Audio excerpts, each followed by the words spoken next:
Children, I am Kuya Brian J. Leksyon. I'm from Parel Barili, Cebu. Silingan in here. And today I will be telling you a story about or entitled Jason and the Golden Fleece. Are you ready? Yes. Okay. So long ago, in the ancient Greek city of Iolcus, lived a wicked king called Peleus. Peleus had taken the throne by force from the previous king Aeson, who he had locked in the dungeons. Peleus lived in constant fear of his throne being taken away from him. Aeson's son Jason, the rightful king of Iolcus, was smuggled out of the city as a baby out of fear that Peleus would have killed him. He was sent to the wilderness and left in a cave which was the home of Chiron, a mighty centaur, half man, half horse. Chiron tutored Jason about hunting, plants, and the arts. As Jason grew older, he became a formidable warrior, and when he had reached adulthood, set out to reclaim his rightful throne from Peleus. When he reached Iolcus, Peleus was furious. He demanded that Jason prove himself as a capable king by finding the Golden Fleece, a mythical fleece from a winged ram. Jason agreed and set out his ship, the Argo, with his crew of heroic Argonauts, including heroes such as Heracles, Castor, Pollux, and the heroine Atalanta. On their journey, Jason and the Argonauts reached the court of Phineus, king of Salamidessus in Thrace. There, they were able to kill some harpies that had been tormenting him, and as repayment, Phineus told Jason the whereabouts of the Golden Fleece, a far-off land called Colchis. The journey to Colchis was fraught with dangers. The Argo had to navigate through huge rock cliffs that moved together to crush things that passed through them. Luckily, the ship made it through with minimal damage and arrived safely in Colchis. The fleece itself was owned by the King Aetes of Colchis, who promised to give it to Jason if he completed 3 tasks. The king's daughter, the sorceress Medea, fell in love with Jason and promised to help him complete this task. First, he needed to plow a field with fire-breathing oxen. Then, he planted the teeth of a dragon into a field, which sprouted into an army of warriors. Before the warriors attacked Jason, he tricked them by throwing a rock in their direction, causing them to attack each other instead. Finally, Jason had to overcome the dragon which guarded the Golden Fleece. He sprayed the dragon with a sleeping potion and then stole the fleece and made his escape.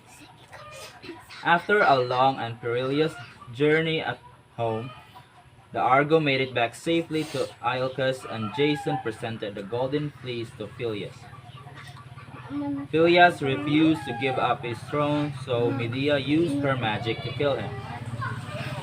Due to Jason's involvement in this crime, he was not made king and instead went to live in the city of Corinth in the south of Greece. So, that's all for this story. Thank you. So, our next story is entitled The Creation of Heaven and Earth. So, in the beginning, there was nothing. Everything was formless, and darkness covered the surface of everything. Only God existed. One day, God commanded that there should be light, and the light was created. On the first day of creation, God made night and day. On the second day, God created the sky to separate the waters. On the third day, the creation of land and sea took place. He also commanded that the land produce vegetation and seed-bearing plants, and that they must all multiply according to their own kind. On the fourth day, God created the sun, the moon, and the stars, in order to serve as markers for the day, the night, the years, and the sacred times. On the fifth day, God created all the living creatures in the sea and the air, and commanded that they should multiply according to their own kinds. On the sixth day, the creation of all land animals was done, and he commanded them all to go forth and multiply across the earth according to their own kind. Then he formed man out of the dust of the earth, and breathed life into him. From the rib of the man he created a woman, and he gave man and woman authority over all the earth. God was pleased by all that he created, and on the seventh day God rested. So that's all for our story. Thank. So our third story is entitled The Sleeping Beauty. So a long time ago, there were a king and a queen who said every day, "Ah, if only we had a child." But they never had one. But it happened that once when the queen was bathing, a frog crept out of the water onto the land and said to her, "Your your wish shall be fulfilled. Before a year had gone by, you shall have a daughter." When the frog had said what the frog had said come true, and the queen had a little girl who was so pretty that the king could not contain himself for joy, and ordered a great feast. He invited not only his kindred, friends, and acquaintances, but also the wise women, in order that they might be kind and well disposed towards the child. There were 13 of them in this kingdom, but as he had only 12 golden plates for them to call out of, one of them had to be left at home.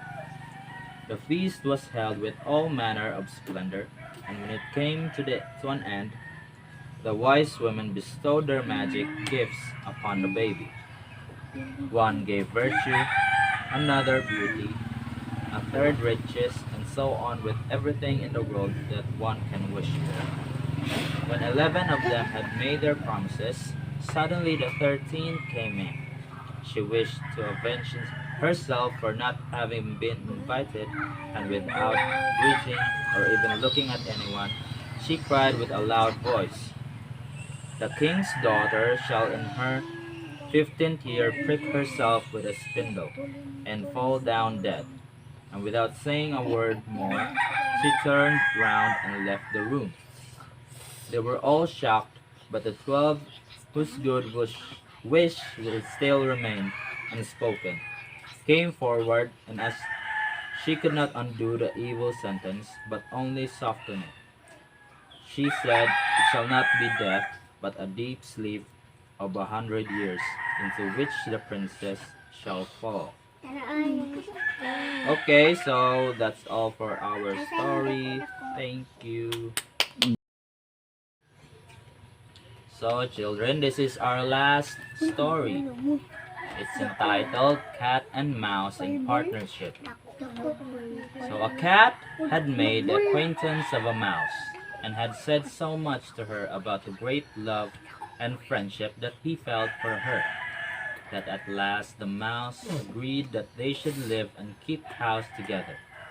"But we must make preparations for winter, or else we shall suffer from hunger," said the cat. "And you, little mouse, cannot venture out everywhere, or in the end you will be caught in a trap." This good advice was followed, and they bought a pot of fat, but they did not know where to store it. Finally, after much consideration, the cat said, "I know of no place where it will be better stored up than in the church. No one dares take anything away from there. We will put it beneath the altar and not touch it until we are needed." So the pot was stored safely away, but it was not long before the cat took a great longing for it, and said to the mouse, "I wanted to tell you, little mouse, that my cousin has brought a little son into the world, and she has asked me to be his godfather. He is white with brown spots, and I am to hold him over the baptismal font. Let me go out today, and you look after the house by yourself." "Yes, yes," answered the mouse. "By all means, go, and if you get anything good to eat, think of me. I would like to drink a drop of sweet red christening wine myself." All this, however, was untrue. The cat had no cousin, and had not been asked to be godfather. He went straight to the church, crept up to the pot of fat, began to lick it, and licked off the top of the fat. Then he went for a stroll on the roofs of the town, looked out for opportunities, and then stretched out in the sun, licking his whiskers whenever he thought of the pot of fat. He did not return home until it was evening. "Well, here you are again," said the mouse. "You must have had a happy day." "Everything went well," answered the cat. "What name did he give the child?" asked the mouse. "Top off," said the cat quite coolly. "Top off?" cried the mouse. "That is a very odd and uncommon name. It is a usual one in your family." "What does that matter?" said the cat. "It is no worse than Crumb Thief, as your godchildren are called." Before long, the cat was seized by another fit of longing. He said to the mouse, "You must do me a favor and once more manage the house alone for a day. I have been asked again to be godfather, and since the child has a white ring around its neck, I cannot refuse." The good mouse consented. However, the cat crept behind the town wall to the church and devoured half the pot of fat. "Nothing tastes as good as that which one eats by oneself," he said, and was quite satisfied with his day's work.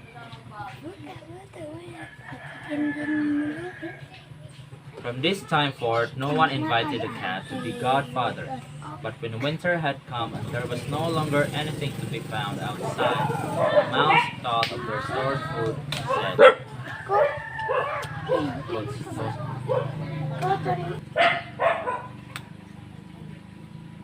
So from this time forth, no one invited the cat to be godfather. But when winter had come and there was no longer anything to be found outside, the mouse thought of their stored food and said, "Come, cat, we will go to our pot of fat which we have stored up for ourselves. It will taste good now." "Yes," answered the cat, "you will enjoy it as much as you would enjoy sticking out that dainty tongue of yours out of the window." They set out on their way, but when they arrived, the pot of fat, to be sure, was still in its place, but it was empty. "Alas," said the mouse, "now I see what has happened. Now it comes to light. You are a true friend. You ate everything when you were serving as a godfather. First top off, then half done." "Then be quiet," cried the cat. "One more word and I will eat you too." All gone was already on the poor mouse's lips. She had scarcely spoken it before the cat sprang, seized her, and swallowed her down. You see, that is the way of the world. The end. Thank you, children, for listening.